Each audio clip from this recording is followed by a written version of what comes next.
Salam, puji Tuhan, kita ada di Minggu 14 Februari 2021. Ini kemurahan Tuhan ya. Nah, bertepatan juga dengan beberapa hari lalu yang sudah lewat, tanggal 10 Februari 2021, Gereja Kemah Injil genap di usia 93 tahun. Sudah tua ya. Tentu ini kemurahan Tuhan yang memimpin, yang menyertai sehingga bisa mencapai usia ini. Tentu ada banyak hal, ada banyak masalah, ada banyak pergumulan, tantangan, tapi semua bisa dilewati. Dan ini kemurahan Tuhan. Dalam kemurahan Tuhan ini, gereja melihat bahwa ada hal-hal yang bisa diungkapkan atau hal yang bisa diceritakan. Dan terkait dengan hal ini, maka tema besar yang diberikan yaitu perihal tentang beritakanlah perbuatan Tuhan yang ajaib. Beritakanlah perbuatan Tuhan yang ajaib. Dasar firman Tuhan yang menarik juga. Ini dari Mazmur 40 ayat 6. Firman Tuhan Mazmur 40 ayat 6. Banyaklah yang telah kau lakukan, ya Tuhan Allahku, perbuatanmu yang ajaib dan maksudmu untuk kami. Tidak ada yang dapat disejajarkan dengan engkau. Aku mau memberitakan dan mengatakannya, tetapi terlalu besar jumlahnya untuk dihitung. Ini perkataan Raja Daud ya dalam Mazmurnya. Ini perkataan yang luar biasa, perkataan yang menarik. Dia bilang bahwa Tuhan itu luar biasa. Segala yang Tuhan buat, yang Tuhan lakukan, yang Tuhan kerjakan dalam hidupnya itu luar biasa, hebat dan ajaib. Dan tidak ada yang dapat disejarkan dengan apapun. Tapi untuk menceritakannya, nah ini yang menarik. Tapi untuk menceritakannya, kata Daud, dia tidak mampu untuk menghitung satu-satu perbuatan Tuhan yang hebat itu, karena jumlahnya terlalu banyak, melampaui kemampuan dia untuk bisa, bahkan untuk mengingatnya pun mungkin nggak mampu. Karena nggak mampu mengingat, makanya nggak mampu menghitung kan gitu ya. Itu kata Daud loh. Nah, kaitan dengan usia ke-93 tahun Gereja Kemah Injil ini, tentu ada banyak hal yang juga sudah dikerjakan Tuhan. Dan kalau dihitung satu persatu, mungkin tidak mampu Gereja Kemah Injil Indonesia menceritakannya kan gitu. Tapi tentu segala sesuatu yang Tuhan buat, itu ada maksud Tuhan untuk kemuliaan namanya. Dan harus diberitakan, disaksikan. Kekasih-kasih Tuhan, berita yang benar atau cerita yang benar tentang sebuah peristiwa atau sebuah kejadian adalah berita yang harus datang dari saksi mata, gitu ya. Saksi mata yang benar-benar saksi mata. Karena ada juga yang bilang saksi mata tahu-taunya palsu kan gitu, saksi dusta. Hati-hati itu. Tapi pastinya kalau kita bilang berita yang benar, cerita yang benar, sebuah kejadian yang benar akan menjadi benar. Kejadian peristiwa itu kalau diceritakan oleh saksi mata yang benar-benar saksi mata. Jadi maksudnya saksi mata yang benar ini adalah orang yang benar-benar mengetahui peristiwa tersebut, gitu ya. Nah, saksi mata yang benar adalah orang yang apa?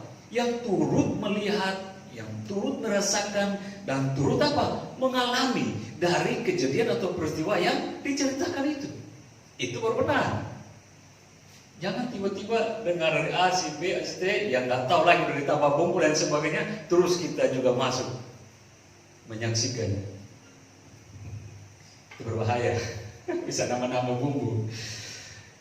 Sehingga dengan begitu, ini dari saksi mata yang benar kan itu. Nah, cerita yang keluar dari saksi mata yang benar, dengan demikian cerita itu yang diberitakan juga adalah sebuah kabar yang benar-benar benar dan dapat dipercaya. Dan tentu itu memberi dampak. Pasal Alkitabnya berkat gitu ya. Artinya yang cerita benar itu akan menjadi berkat. Karena bukan palsu. Lalu bagaimana dengan Raja Daud? Yang tadi kita sudah baca di dalam satu ayat dari Mazmur 40 ayat 6 itu. Apa yang bisa ia saksikan tentang perbuatan-perbuatan Allah yang besar, yang hebat, yang ajaib kepadanya, supaya kita menjadi supaya kita mendapatkan berkat dari kesaksiannya. Nah, menurut Raja Daud dalam Mazmur 40 ayat 6 yang kita baca tadi, dia bilang terlalu banyak perbuatan Allah itu bagi dia, sehingga untuk menceritakan satu persatu dia tidak sanggup. Dia tidak sanggup loh untuk hanya menceritakan kembali apa yang sudah Tuhan buat, karena terlalu banyak jumlahnya.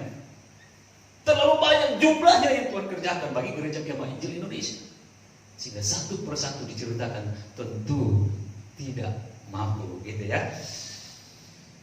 Tapi juga tentu apa yang dituliskannya, yaitu dituliskan Daud tadi kita baca, pasti benar dari setiap kisah yang ada dia tulis. Mengapa? Karena dia sendiri yang melihat, dia juga yang merasakan, dan dia juga yang menikmati semua yang dia kisahkan, diceritakan itu, dan itu saksi mata tentang perbuatan-perbuatan besar dan ajaib dari Tuhan tersebut. Nah, kita tidak bisa mengetahui, atau kita tidak dapat mengetahui semuanya tentang kisah besar yang Daud alami. Tapi setidaknya dari beberapa hal yang ada pada kisah Daud yang bisa kita baca dalam kisah-kisah tentang Daud, itu entah ada di dalam kitab 1 dan 2 Samuel, 1-2 Tawarik, Raja-Raja, bahkan di Mazmur dan kutipan-kutipan kitab yang lain tentang Daud, kita bisa melihat di situ.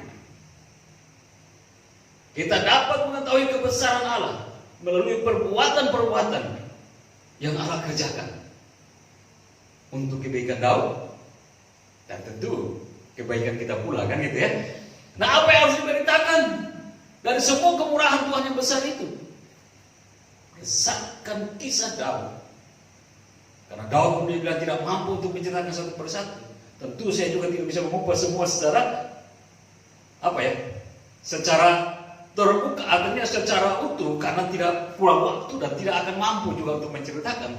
Tapi dari setiap kisah yang saya pernah baca tentang Daud, ada 4 hal yang bisa saya ambil kesimpulan di situ untuk berbagi hari ini, kaitannya dengan ulang tahun Gereja Kemah Injil yang ke-93 dan beritakan tentang kabar atau perbuatan-perbuatan ajaib Tuhan. Satu yaitu bicara tentang dipilih dari yang tidak terpilih.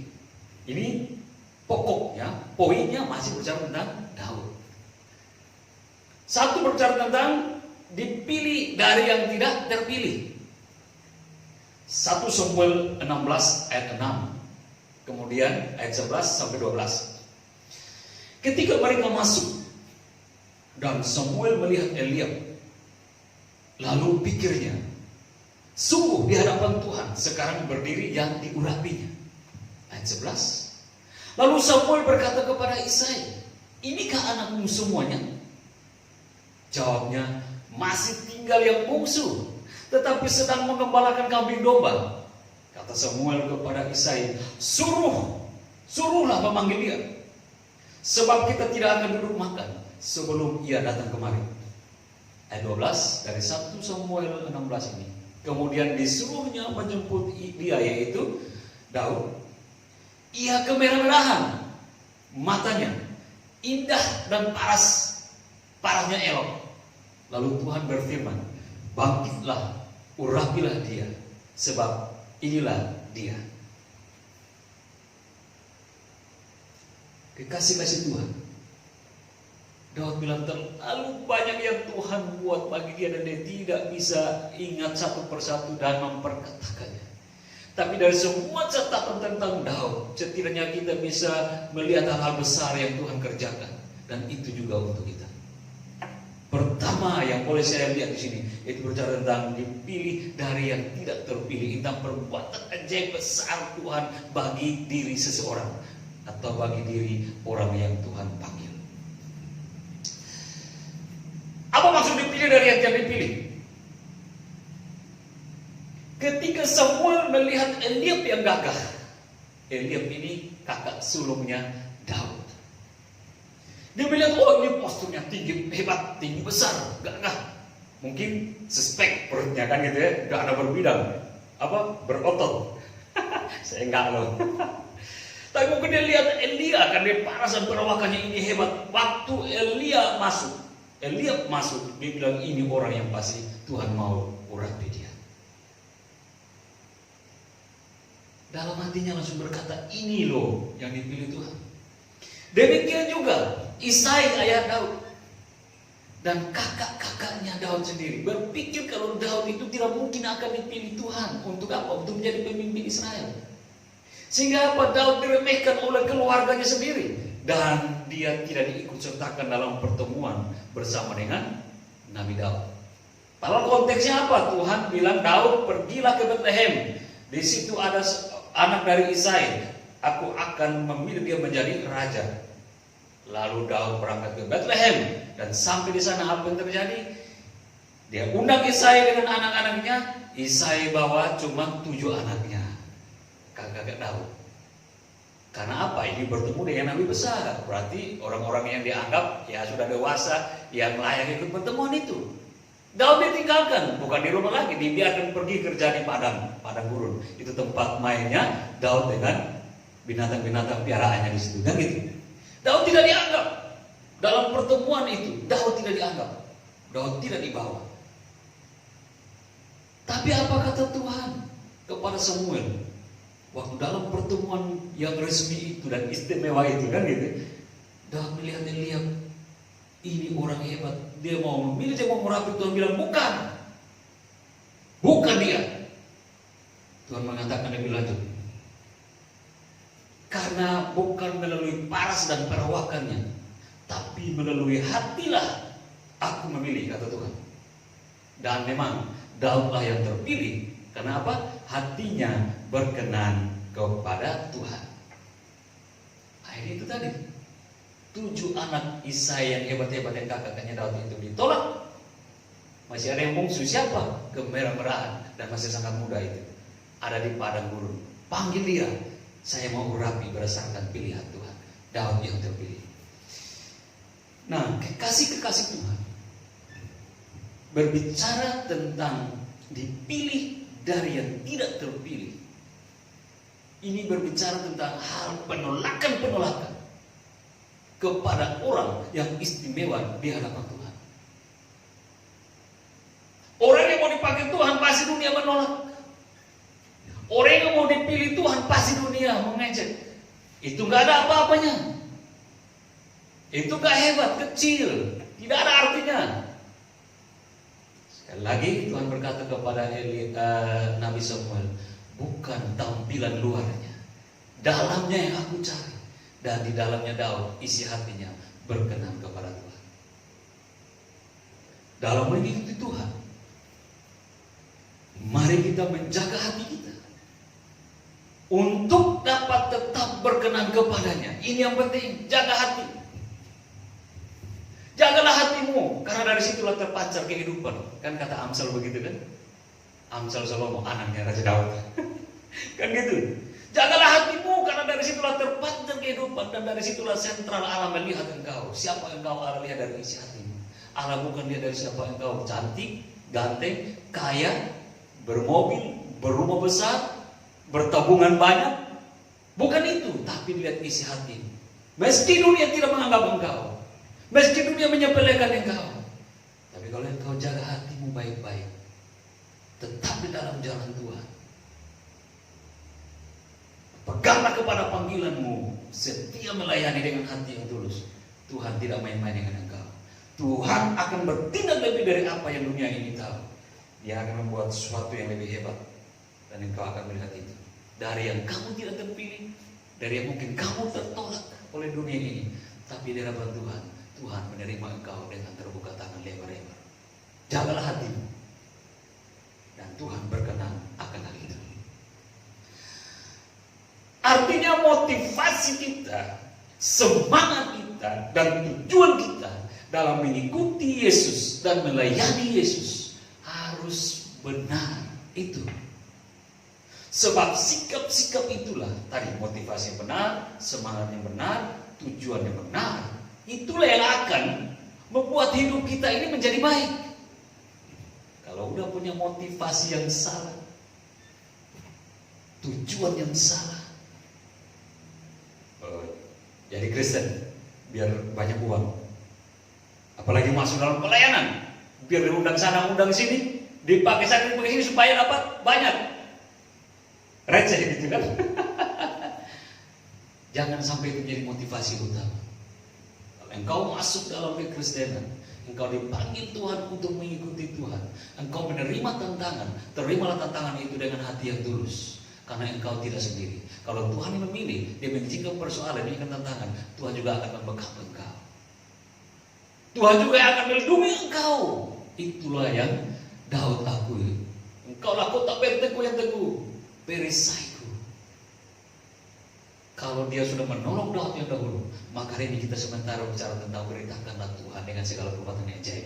Tuhan kerjakan pada Daud, Tuhan juga kerjakan pada kita. Karena kita tidak lebih dari Daud, kita lebih lemah dari Daud. Nah kalau Daud lebih kuat dari kita, Tuhan kasih pertolongan, apalagi kepada kita yang lebih lemah dari dia, tapi mau setia, tulus hati, mengikuti Tuhan. Bukankah Tuhan lebih menguatkan kita juga kan gitu? Tetap melihat dirimu di dalam Tuhan. Tetaplah fokus dalam panggilan pelayananmu bersama dengan Tuhan. Dunia boleh mengukur engkau, tapi ingatlah ukuran Tuhan, itu yang lebih dipercaya. Supaya engkau tidak kalah, supaya engkau tidak ciut hati, dan engkau tidak kalah. Tapi semangatlah, meskipun engkau tidak punya apa-apa, tapi yakinlah Tuhan sanggup memilih engkau dari yang tidak terpilih dunia ini. Tuhan punya hak atas itu. Amin ya. Ini buat kita semangat. Yang kedua, bersaksikan kisah Daud untuk kita memberitakan kepada dunia tentang perbuatan ajaib dari Tuhan. Setelah yang pertama dipilih yang tidak terpilih, yang kedua yaitu berbicara tentang dimenangkan dari hal yang mustahil. Ini hal-hal yang luar biasa ya. Coba saya mau bagikan dulu kisah Daud ini, perbuatan ajaib dari Tuhan kepada Daud, kepada kita juga saat ini. Masih di 1 Samuel, pasal 17 ayat 33 sampai 37. Tetapi Saul berkata kepada Daud, tidak mungkin engkau dapat menghadapi orang Filistin itu untuk melawan dia, sebab engkau masih muda, sedang dia sejak dari masa mudanya telah menjadi prajurit. Tetapi Daud berkata kepada Saul, hambamu ini biasa mengembalakan kambing domba ayahnya. Apabila datang singa atau beruang yang menerkam seekor dari kawanannya, maka aku akan mengejarnya, menghajarnya, dan melepaskan domba itu dari mulutnya. Kemudian apabila ia berdiri menyerang aku, maka aku akan menangkap janggutnya, lalu menghajarnya dan membunuhnya. Baik singa maupun beruang telah dihajar oleh hambamu ini, dan orang Filistin yang tidak bersunat itu, ia akan sama seperti salah satu daripada binatang itu, karena ia telah mencemooh barisan daripada Allah yang hidup. Pula kata Daud, Tuhan yang telah melepaskan aku dari cakar singa dan dari cakar beruang, Dia juga yang akan melepaskan aku dari tangan orang Filistin itu. Kata Saul kepada Daud, pergilah, Tuhan menyertai engkau. Yang kedua, ceritakan perbuatan besar ajaib dari Tuhan untuk kita melalui kisah Daud, yaitu dimenangkan dari hal yang mustahil. Hal-hal yang tidak masuk akal, di situ perbuatan Tuhan, dan itu kita saksikan. Wow, mantap. Dimenangkan dari hal yang mustahil. Tadi kita sepenggal melihat kisah Daud, orang yang lemah, anak kecil, tapi beruang dan singa pun lari pontang-panting gitu kan. Dia bisa menghadapi Daud yang kelihatan lemah di hadapan manusia. Nah, kisah ini dimenangkan dari hal yang mustahil, yaitu dia akan berhadapan dengan seorang yang tangguh lawan Israel. Tapi Daud tetap dalam pilihan Tuhan.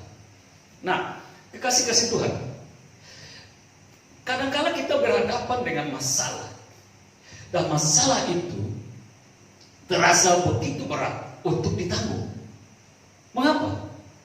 Karena dalam pikiran kita sudah lebih dahulu berpikir bahwa mustahil bisa keluar dari masalah ini.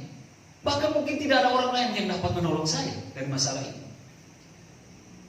Tapi kekasih-kasih Tuhan, ketahuilah juga bahwa tidak akan ada kesaksian.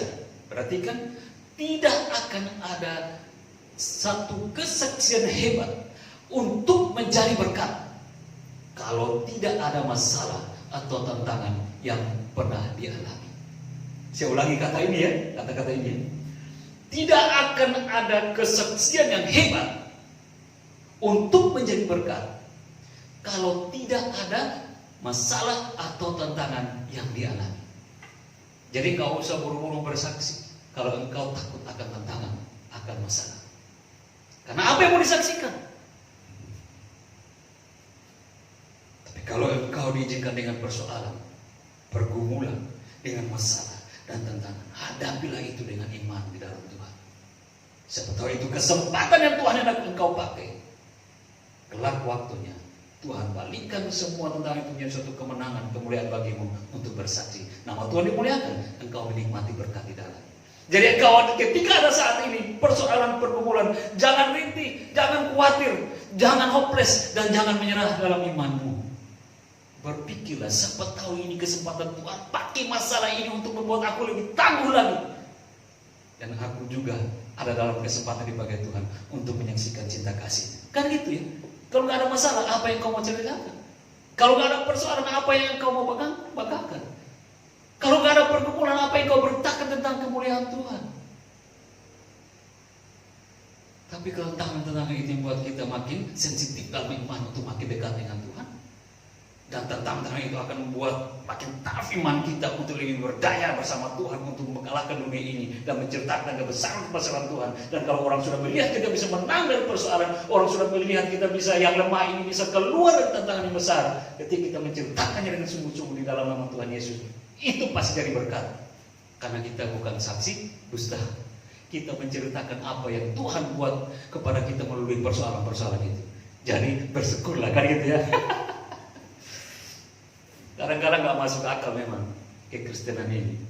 Dan kalau kita baca di perjanjian baru ini kan, hendaklah engkau bersuka cita dalam persoalan. Mana ada orang bersuka cita dalam persoalan? Hanya dapat di ajaran-ajaran Kristen lah yang begitu.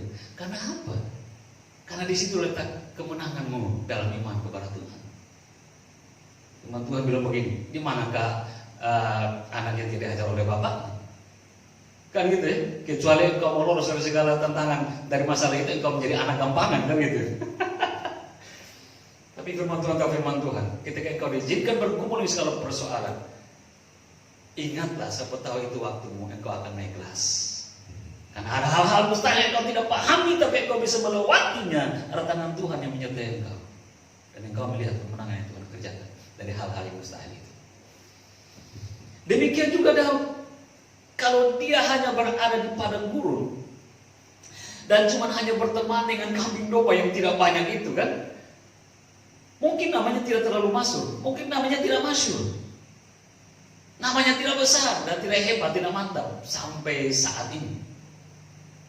Tapi ketika dia keluar dari padang gurun itu, dari teman-temannya kambing domba itu kan, ya olehlah kita kasih tanda kutip, dia keluar dari zona nyamannya itu.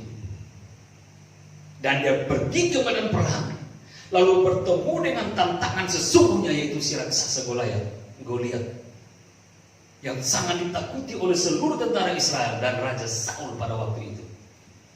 Disitulah hal-hal yang mustahil ini terjadi. Daud membuktikan bahwa di dalam Tuhan tidak ada yang boleh ditakuti, termasuk raksasa Goliat itu, musuh besar itu. Dan memang akhirnya sesuatu yang seperti mustahil bagi Israel pada waktu itu untuk mengalahkan seorang Goliat, tapi oleh Daud itu menjadi mungkin. Wow! Dan kemungkinan ini yang sudah terjadi sehingga namanya masyhur sampai saat ini, kan gitu ya. Namanya masyhur sampai saat ini. Orang kalau ingat Daud pasti ingat Goliat. Orang ingat Goliat pasti ingat Daud. Dan di dalam ingatan itu orang akan berdecak, kok bisa ya anak kecil hanya cuma dengan alih-alih, dengan batu kecil bisa mengalahkan tentara raksasa dengan persenjataan yang lengkap, dengan berbaju sirah yang luar biasa. Siapa yang bisa melakukan itu? Dan siapa yang bisa mengerjakan itu? Orang yang mau keluar dari zona nyaman dan berjalan menurut tuntunan arahan Tuhan. Ini sekarang tantangan besar di sana. Tapi kalau dia berani melepaskan zona nyamannya mengikuti Tuhan, Tuhan sudah menyediakan sesuatu yang besar bagi dia. Melalui kemustahilan dalam tantangan itu menjadi suatu kemungkinan. Artinya menjadi sesuatu yang pasti bahwa Tuhan mampu untuk membawa dia keluar kemenangan itu, dan itu tetap menjadi saksi di situ. Ya, Lukas 11:27 dibilang apa? Kata Yesus, apa yang tidak mungkin bagi manusia mungkin bagi Allah. Memang konteks ini berbicara pada orang kaya. Waktu itu dia mengikuti Yesus, lalu dia bilang semua dia punya. Tapi Tuhan bilang apa? Oke, kalau gitu supaya aku masuk surga bagaimana Tuhan? Lalu Tuhan bilang, jualah semua, lakukanlah hukum Taurat. Dia bilang, sudah Tuhan, kalau begitu tinggal satu hal lagi, jualah kekayaanmu itu, bagilah kepada orang miskin. Ini yang menjadi sedih. Lalu akhirnya Tuhan bilang, itulah hebatnya. Begitu sukar sulitnya orang yang beruang masuk ke dalam surga daripada seekor unta masuk melalui lubang jarum. Lalu orang-orang berkata, kalau begitu siapa yang bisa masuk surga? Tapi Tuhan dalam Lukas 11:27 ini mengatakan bahwa apa yang tidak mungkin bagi manusia mungkin bagi Allah. Memang konteks ini pada waktu berbicara tentang masuk surga, tapi saya terlalu percaya apa yang Tuhan buat yang tidak mungkin bagi manusia mungkin bagi Allah ini untuk seluruh kehidupan manusia. Tuhan mampu menyediakan pembelaan yang bagi manusia tidak mungkin, mustahil, tapi Allah bilang bisa. Kan gitu ya. Itu yang kedua. Yang ketiga,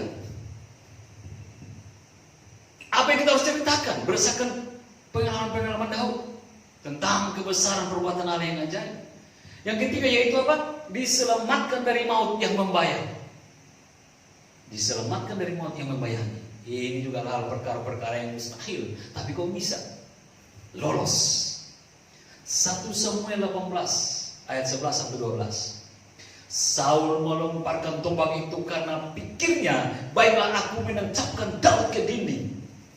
Tetapi Daud mengelakkannya sampai 2 kali. Saul menjadi takut kepada Daud karena Tuhan menyertai Daud. Sedang daripada Saul, Tuhan telah undur. 1 Samuel 15 ayat 10. Lalu Saul berikhtiar menancapkan Daud ke dinding dengan tombaknya. Tetapi Daud mengelakkan tikaman Saul, sehingga Saul mengenai dinding dengan tombak itu. Sesudah itu Daud melarikan diri dan luputlah ia pada malam itu. Masih di 1 Samuel 19 ayat 14-17. Lalu Saul mengirim orang-orang suruhan untuk mengambil Daud. Tetapi perempuan itu berkata, perempuan ini Mikal, anaknya Raja Saul. Tetapi perempuan itu berkata, ia sakit. Sesudah itu Saul mengirim orang-orang suruhan itu untuk melihat Daud. Katanya, bawalah dia di atas tempat tidur itu kemarin, supaya ia dibunuh. Lalu masuklah para suruhan ke dalam, dan tampaklah ada terapit di tempat tidur dengan sehelai tenun bulu kambing di bagian kepala. Berkatalah Saul kepada Mikal, anaknya Saul, tapi istrinya Daud, mengapa engkau menipu aku demikian itu dan melepaskan musuhku pergi sehingga ia luput? Tetapi jawab Mikal kepada Saul, ia berkata kepadaku, biarkanlah aku pergi, apa perlunya aku membunuh engkau? Perhatikan apa yang saya bacakan dalam kisah ini. Beberapa kali, lebih dari 2-3 kali, Daud tanpa mengetahui rencana busuk Saul berhadapan-hadapan dengan, tanpa diketahui bahwa Saul sudah mempersiapkan tombak untuk menancapkan dia, artinya menombaki dia. Tapi di luar dugaan dari Saul, dalam keadaannya seperdetik cepatnya dengan tombak itu, Allah mampu meluputkan Daud. Beberapa kali loh kalau kita baca tadi, luput dari serangan yang tiba-tiba itu. Rencana Saul ini belum stop. Dia pikirkan matang-matang lagi bagaimana untuk mengakhiri Daud, karena Daud ini akan menjadi onak dan duri dalam kakiku. Daud ini akan merampas tahtaku. Dia harus disingkirkan. Ketika beberapa kali ditombak tapi meleset, bukan meleset, tapi memang Tuhan mengalahkan Daud dan tidak tertombak. Oh, dia nanti akan tidur. Oke, saya akan kirim anak buahku, ambil dia. Tapi istrinya Daud, yaitu Mikal, anak Saul, melakukan hal yang luar biasa. Dia meloloskan Daud. Dia biarkan Daud pergi. Dia bilang, pergilah, karena jika engkau tunggu besok pagi, engkau akan tertangkap dan engkau akan dibunuh. Lalu Daud mendengar itu, Daud juga melarikan diri. Coba, berapa kali lolos dari tombak yang begitu cepat tanpa sepengetahuan Daud.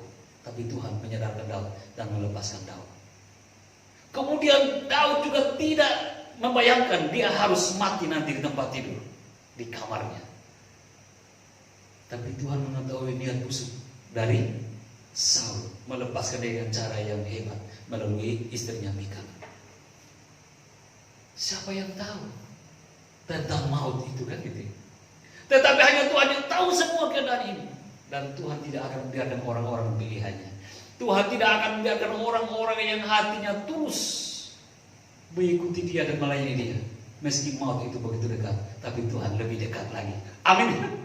Ini hebat. Ini luar biasa. Beritakan tentang perbuatan Tuhan yang ajaib. Di antaranya ini, diselamatkan dari maut yang membayangi kita. Sekarang kita berandai-andai begini ya. Jika ada yang tahu, seandainya jika ada yang tahu hari ini dia akan celaka, atau hari ini dia sudah tahu di mana maut itu berada, pasti orang itu tidak akan pernah celaka. Kenapa? Karena dia sudah tahu semua. Dia tahu hari ini dia akan celaka. Dia tahu hari ini di mana ada ada maut itu. Ya dia nggak mungkin akan celaka, karena dia bisa menghindar, kan gitu. Dia udah tahu sebelumnya, kan gitu ya. Dia udah tahu mobil itu, dari sana pasti sekian menit lagi dia akan hantam saya. Jadi mulai mobil itu masih di jauh sana, gitu kan. Dia udah menghindar duluan. Tapi kenapa orang bisa mati tiba-tiba? Ya karena dia nggak tahu, tiba-tiba aja mobil nubur dia, atau tiba-tiba aja pohon tumbang dan kena dia, kan gitu. Orang nggak maha tahu, manusia nggak maha tahu, sehingga segala sesuatu terjadi, ya udah terjadi, kan gitu. Sama halnya juga kalau ada orang yang tahu di mana ada COVID-19. Sama halnya juga kalau ada seseorang yang tahu tante corona ini ada di mana, kan gitu ya. Pasti orang itu akan menjauh dari tante corona itu. Di mana dia tahu tante corona itu ada, dan pasti dia akan selamat dari ancaman tante corona itu. Tapi sayangnya tidak ada satu manusia pun yang mampu mengetahui di mana ada kecelakaan, di mana ada COVID, di mana ada maut itu. Manusia tidak tahu, dia hanya berjalan aja begitu. Kalau udah terjadi atas dirinya, ya udah terjadi. Syukur-syukur kalau hidup, kalau mati pun ya memang harus begitu. Kan dia nggak tahu, kan gitu ya. Kita berandai-andai, tapi dalam kenyataan yang pasti seperti itu. Tapi itu tidak terjadi atas diri Daud. Meski dia tidak tahu di mana ada maut itu. Bahkan dia tanpa pengetahuannya maut itu sudah mengintip dia, dan maut itu tinggal mungkin sejengkal, lebih dari sejengkal lagi, kan gitu ya. Sudah menyentuh dia. Dia nggak tahu itu. Tapi lihat, kok bisa lolos? Kok bisa luput? Maut membayangi, tapi Tuhan mampu menyelamatkan. Daud lolos dari mata tombak yang begitu cepat, dan lolos dari rencana-rencana busuk tanpa pengetahuan dia. Di atas tempat tidur dia bisa luput dari maut itu. Hebat bukan? Perbuatan Tuhan yang ajaib kepada Daud. Tapi mari kita melihat diri kita sendiri. Bagaimana Tuhan melepaskan kita, bagaimana Tuhan meluputkan kita dari perjalanan hidup yang penuh dengan tantangan, penuh dengan masalah-masalah. Bahkan mungkin kita pernah terancam dengan kecelakaan. Mungkin kita pernah terancam nyawa dengan sakit penyakit yang berat, tapi bisa luput. Itu bukan karena kekuatan kita, itu bukan karena kemampuan obat-obatan dunia ini, tapi itu karena kuasa Tuhan yang meluputkan engkau memakai semua apa yang bisa dunia ini, termasuk obat-obatan, untuk menyembuhkan engkau. Tapi kuasa Tuhan di situ. Ini yang kita mau beritakan tentang perbuatan Tuhan yang hebat, di mana kita tidak hebat, di mana kita tidak tahu tentang kematian. Tapi Tuhan sudah meluput lebih dahulu kita dari maut itu. Luar biasa kan? Demikian juga kasih-kasih Tuhan. Orang-orang yang menaruh percaya kepada Tuhan, Tuhanlah yang akan menjadi pelindungnya. Dan tentu kalau Tuhan yang menjadi perlindungan mereka pasti selamat meski sudah ada di dalam maut sekalipun. Percaya itu, saya percaya. Roma 8 ayat 31 mengatakannya. Jika Allah di pihak kita, siapakah yang akan melawan kita? Jika Allah di pihak kita, tidak ada maut yang bisa membuat kita binasa. Meski maut itu coba mau cium-cium kita gitu kan. Tapi Tuhan lebih hebat untuk mengalahkan maut itu. Bahkan sesungguhnya kita ini sudah mati sebenarnya. Mati karena perbuatan dosa kita. Sebab hukuman dosa adalah, upah dosa adalah maut. Kita sudah binasa, sudah maut, sudah mati karena dosa ini. Dan mustahil bagi kita, atau mustahil bagi manusia untuk dapat menyelamatkan dirinya dari maut dosa itu dengan perbuatannya sendiri. Tetapi ada tetapinya. Belum titik, masih koma. Tetapi oleh karena kuasa salib Kristus kita dapat selamat. Percaya itu, saya percaya. Kembali firman Tuhan dalam Yohanes 11 ayat 25. Yesus mengatakan, akulah kebangkitan dan hidup.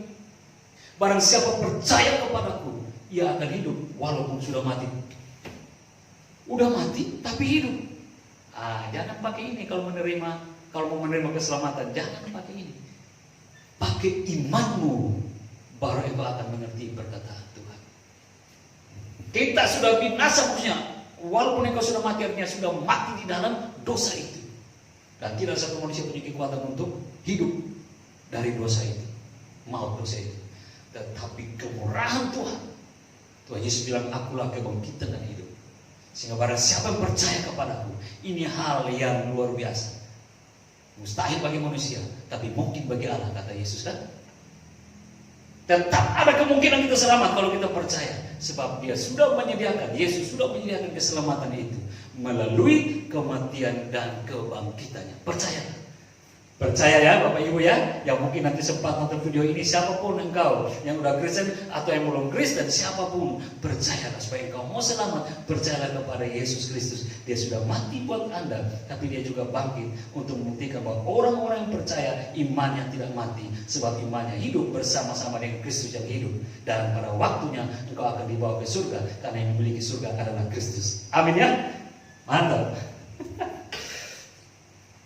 Yang keempat, dari kisah Daud untuk menceritakan perbuatan-perbuatan ajaib dari Tuhan, yaitu apa? Yang keempat berbicara diangkat ke posisi yang tidak dipikirkan. Diangkat ke posisi yang tidak terpikirkan. Ini hal-hal yang tidak masuk akal, yang mustahil, yang tidak terpikirkan, tapi terjadi dalam diri kita. Yang baik-baik itu. Kok bisa ya? Ya ini yang keempat ya. Perbuatan ajaib yang besar dikerjakan Tuhan mulai kepada orang-orang percaya, termasuk pada Daud dan pada kita juga, yaitu apa? Diangkat ke posisi yang tidak terpikirkan. 2 Samuel 2 ayat 4, 2 Samuel 5 ayat 1 sampai 3. Mari kita lihat firman Tuhan ini. 2 Samuel 2 ayat 4. Kemudian datanglah orang-orang Yehuda lalu mengurapi Daud di sana menjadi raja atas kaum Yehuda.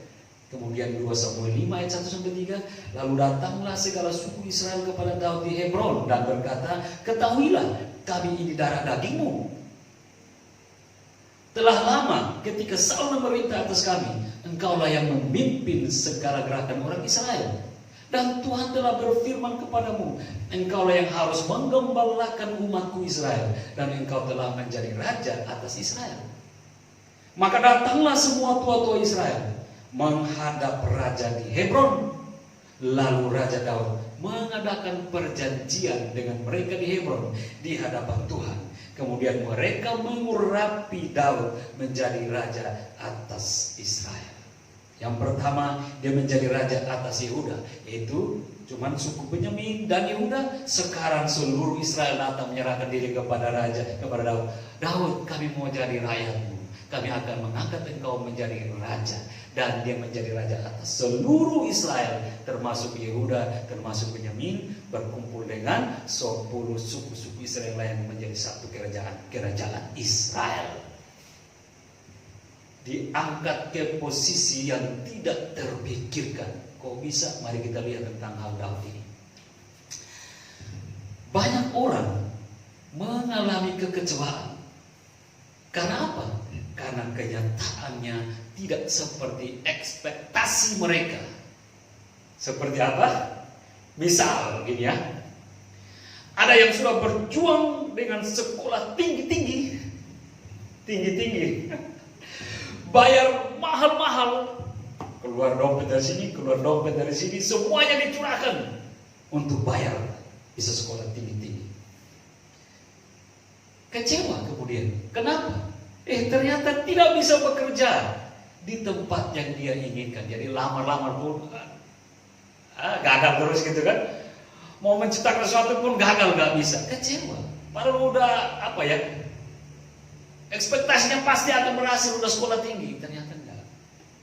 Atau ada juga yang sudah lobby sana, lobby sini, pakai sogokan lagi untuk kalau bisa berkuasa di sini, berkuasa di sana, jabat ini, jabat itu kan gitu ya. Udah lobby sana, lobby sini. Namun ternyata apa? Jabatan yang diharapkan tidak diperoleh. Itulah kenyataannya dan membuat orang banyak depresi karena ekspektasinya meleset dari segala persiapan yang dia pikir bisa membawa dia berhasil dengan kekuatannya sendiri. Kekasih Tuhan, belajarlah dari Daud untuk kita bisa bertakan tentang kemurahan kebesaran Tuhan yang dikerjakan oleh kita. Dengan Tuhan kita bisa mendapatkan segala sesuatu melebihi daripada kenyataannya. Jangan pakai ekspektasimu, hitung-hitunganmu dengan otakmu yang kecil ini. Pakailah dengan jalan berharap pada kemurahan Tuhan yang melebihi dari segala kenyataan yang ada, yang mampu membuat engkau menerobos dengan terobosan yang hebat yang Tuhan bisa kerjakan dalam dirimu. Ya, perbuatan besar yang ajaib yang kita mau saksikan ini. Mari kita lihat nyatanya lebih daripada kenyataan. Apa ini ya? Mari kita lihat nyatanya yang pertama lebih daripada kenyataan. Nyatanya Daud yang paling kecil dan lemah di mata sesama orang Israel, bahkan di dalam rumahnya sendiri dianggap paling kecil, tidak berdaya. Tapi justru dialah yang mampu membunuh Goliat. Lebih daripada kenyataannya, nyata lebih daripada kenyataan. Ini yang pertama. Yang kedua, nyatanya Daud sudah dalam genggaman Saul untuk dibinasakan dengan tombak tadi dan dibunuh di atas tempat tidur. Tapi kenyataannya bisa luput dari serangan yang mematikan itu. Yang kedua loh. Yang ketiga, nyatanya Daud hanyalah seorang gembala rendahan. Tapi kenyataannya dia juga raja Israel yang sesungguhnya dan yang memiliki kekuatan dan kuasa yang tak tertandingi. Sebuah pencapaian posisi ini, itu posisi yang tidak terpikirkan sebelumnya.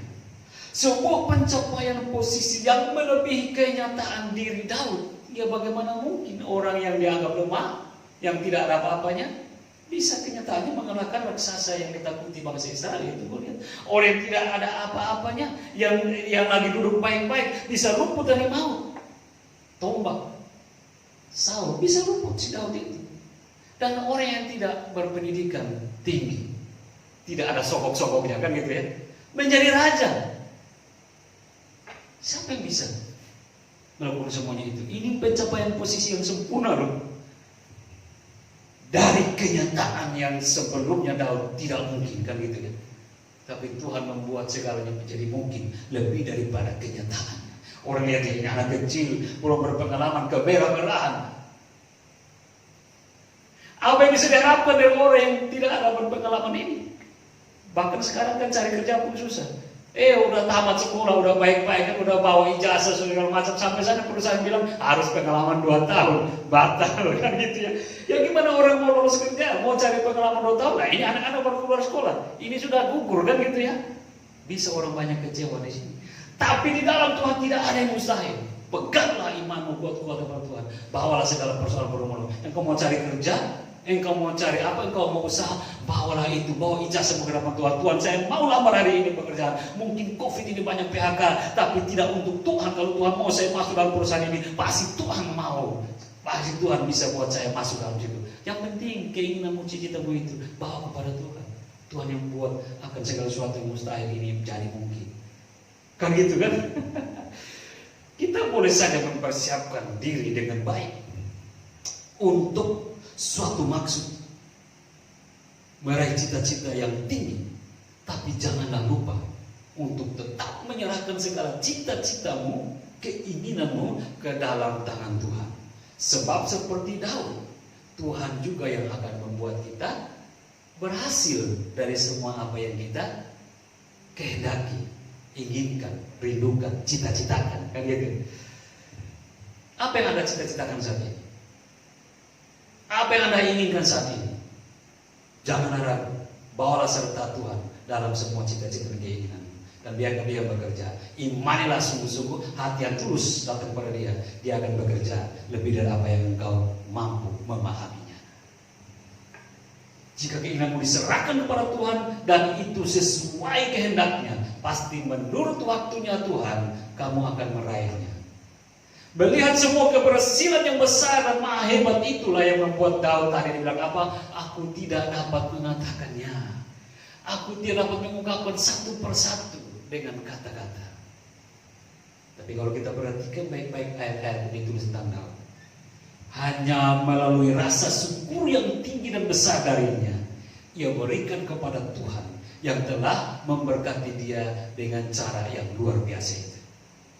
Sekiranya kita bisa lihat dalam 2 Samuel 7, 18 dan 28. Lalu masuklah Daud ke dalam rumahnya maksudnya. Kemudian duduklah ia di hadapan Tuhan sambil berkata, siapakah aku ini ya Tuhan Allah? Dan siapakah keluargaku sehingga engkau membawa aku sampai sedemikian ini? Dia mulai melihat tentang rentetan perjalanan kehidupannya, mulai daripada burung yang tidak dihitung-hitung, sampai dia menanggung lihat, sampai dia luput dari tangan Daud, Saul, dia luput, dia menang dari bangsa-bangsa kafir yang di situ, dan dia memimpin umat Allah menjadi raja yang hebat, raja yang tangguh, diberkati luar biasa. Waktu dia duduk, dia melihat semua itu, dia bilang, Tuhan, siapa aku ini? Rasa syukur yang tinggi dan tidak mampu memperkatakan apa yang Tuhan kerjakan bagi dia. Tapi syukur yang tinggi kan gitu ya. Siapakah aku ini ya Tuhan Allah? Siapakah keluargaku sehingga engkau membawa aku sampai di titik yang tinggi ini, sedemikian ini. Ayat 28. Oleh sebab itu ya Tuhan Allah, engkaulah Allah, dan segala firman-Mu lah kebenaran. Engkau telah menjanjikan perkara yang baik ini kepada hamba-Mu. Itu kata Daud tidak bisa menguraikan terlalu besar perbuatan Tuhan. Tapi dalam ungkapan 2 Samuel 18 dan 28 menyatakan tentang bagaimana dia tahu, dia sesadar-sadarnya tentang Allahnya yang hebat itu membela dia, membela dia dengan cara-cara yang luar biasa ajaib. Akhirnya kekasih-kasih Tuhan, kalau boleh kita mau simpulkan tentang beritakanlah perbuatan-perbuatan ajaib bagi Tuhan. Di usia gereja Kemah Injil Indonesia yang ke-93 ini, marilah kita beritakan perbuatan-perbuatan Tuhan yang ajaib. Lalu perbuatan-perbuatan Tuhan yang ajaib itu adalah apa? Yang harus kita beritakan berdasarkan uraian tadi. Maka juga ada 5 poin di sini. Pertama, yang kita mau saksikan yaitu bahwa apa? Bahwa oleh kasih-Nya Tuhan memilih kita yang tidak layak bagi dunia ini untuk dipakai menjadi pelayannya. Ya, 1 Korintus 1:27, 1 Sampai 28. Tetapi apa yang bodoh bagi dunia ini, maksudnya kita, saya, dipilih Allah untuk memerlukan orang-orang yang beriman. Dan apa yang lemah bagi diri, maksudnya saya dan Anda dipakai Tuhan, dipilih Allah untuk memerlukan apa yang kuat. Dan apa yang tidak terpandang dan hina bagi diri, maksudnya saya dan Anda mengikuti Tuhan, dipilih Allah. Bahkan apa yang tidak berarti, maksudnya saya dan Anda, dipilih Allah untuk menyediakan apa yang berarti di dunia ini. Dua, yang kita harus bertakwa perbuatan Allah yang hebat, yang ajaib itu, bahwa hanya di dalam Tuhan Yesus jalan keluar dan kemenangan atas persoalan terjamin. Mazmur 121 ayat 1 dan 2. Aku melayangkan mataku ke gunung-gunung. Dari manakah akan datang pertolonganku? Pertolonganku ialah dari Tuhan yang menjadikan langit dan bumi. Ini hal yang mustahil, tapi kalau kita memandang kepada Tuhan, segala sesuatu menjadi mungkin. Pertolonganmu sudah terjamin di dalam Tuhan. Ya. Yang ketiga, kita harus bertanya tentang perbuatan hebat yang ajaib dalam diri kita. Bahwa hanya oleh perbuatan Tuhanlah kita luput dari kecelakaan. Dan hanya oleh darah Yesuslah kita bisa selamat dan masuk surga. Itu poin yang ketiga yang kita saksikan. Kisah 4 ayat 12. Dan keselamatan tidak ada dalam siapapun juga selain di dalam Dia. Sebab di bawah kolong langit ini tidak ada nama lain yang diberikan kepada manusia yang olehnya kita dapat selamat. Artinya engkau mau selamat, engkau masuk surga, hanya ada dalam Yesus. Jangan cari nama yang lain. Nama yang lain akan buat engkau sesat, binasa, dan masuk neraka. Tapi kalau engkau cari nama Yesus, cari pribadi Yesus, Allah yang sungguh-sungguh Allah, tapi yang sungguh-sungguh manusia yang datang menyelamatkan engkau, engkau percaya kepada Dia, maka engkau mendapatkan jalan tepat menuju kepada surga, kehidupan yang agung dan mulia kekal itu. Ya. Keempat, yang kita harus saksikan tentang perbuatan besar ajaib Tuhan itu, bahwa Tuhan Yesuslah yang merancang masa depan, dan hanya Dialah yang dapat membuat kita sukses, baik di bidang sekolah, karir, dagang, dan kepemimpinan. Mau sukses, inilah perbuatan Tuhan untuk kita. Ini yang kita saksikan. Yang keempat, Yeremia 29:11, sebab aku ini mengetahui rancangan-rancangan apa yang ada padaku mengenai kamu, demikianlah firman Tuhan, yaitu rancangan damai sejahtera dan bukan rancangan kecelakaan, untuk memberi kepadamu hari depan yang penuh harapan. Jadi kamu punya masa depan yang penuh harapan, datanglah kepada Yesus. Percayalah Yesus sebagai Tuhan dan Allahmu serta Juru Selamatmu, masa depanmu akan penuh harapan. Yang kelima, yang terakhir, kita mau saksikan dalam perbuatan besar yang ajaib.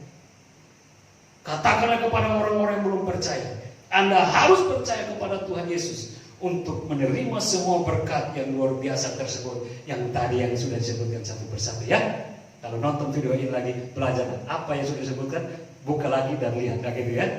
Kalau engkau mendapatkan semua berkat besar itu seperti Daud, percayalah kepada Yesus. Bukan saja berkat materi ini, material dunia ini, tapi engkau dapat surga karena keselamatan milik Yesus dan surga milik Yesus. Engkau percaya kepada Dia, engkau memiliki keselamatan.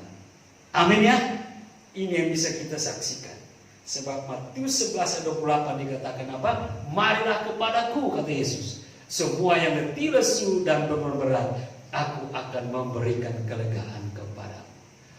Engkau letih lesu karena persoalanmu, engkau letih lesu karena mencari ini dan itu dan belum dapat jawaban, engkau letih lesu karena segala macam hal yang yang menguasai otakmu, hatimu, dan seluruh berat, datang kepada Yesus. Dia menggaransinya, Dia akan berikan kelegaan kepadamu.